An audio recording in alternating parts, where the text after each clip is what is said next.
ikaw na muna. Alam mo, pagod na ang Tito Teo mo. Kaya mo, sunod ako mamaya, ha? Opo. Hindi mo kailangan gawin ito. Wala yun. Masaya naman ako kasama yung bata, eh. Teo, alam ko naman magandang intention mo sa amin ng anak ko. Lalong-lalo na kay Ken. Pero ano ba talagang pakay mo sa amin? Anong ibig mo sabihin? Kilala kita. Pag may hindi magandang nangyayari sa'yo at sa pamilya mo, naghahanap ka ng matatakbuhan. Naghahanap ka ng panakitbutas. Alam mo yon, hindi mo may iwasan na isipin ko na baka ginagawa mo lang kaming panakitbutas sa problema mo.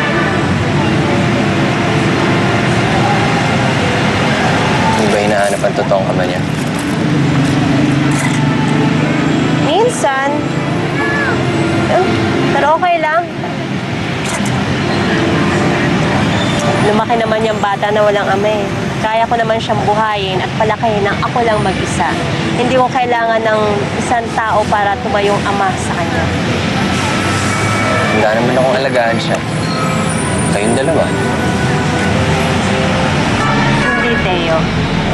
Ayusin mo muna kung ano yung problema dyan sa pamilya mo bago ka tumanggap ng panibagong responsibilidad.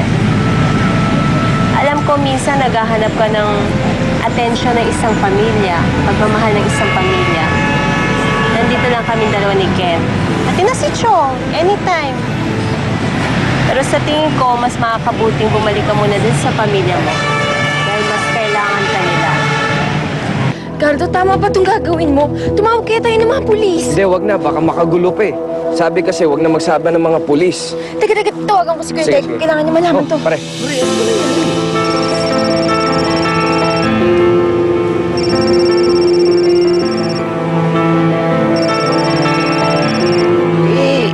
Nakita ko kanina yung mag-ina sakay ng tricycle. Pupunta na dun sa lumang warehouse ng Asungarera sa may dulo.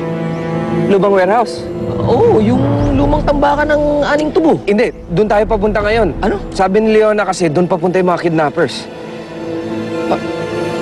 Hindi kaya... Pare, alam mo, naisip ko na yan eh. Pwedeng gawin ulit ni Leona, kaya lang ayoko munang i-entertain kasi nung huling nakausap ko naman yan, matino pa. Ganito gawin mo, isama mo yung isa sa mga bodyguards tapos kumuha ka ng pang-ransom money, bibigyan natin doon sa mga kidnappers. Sige pare. Jerry! Gardo, hindi ko alam na... Huwag kang mag-alala. Kahit ano mangyari, ililigtas natin si Amanda. Gardo, kung tama man yan, hinala mo, gawin mo yung nararapat, ha? Kahit naman, bali-balik rin natin yung mundo. Kapatid ko pa rin naman yan si Leona. Pamangkin ko si Amanda. Kung ano man yung mangyayari, ako pa rin naman mananagot eh.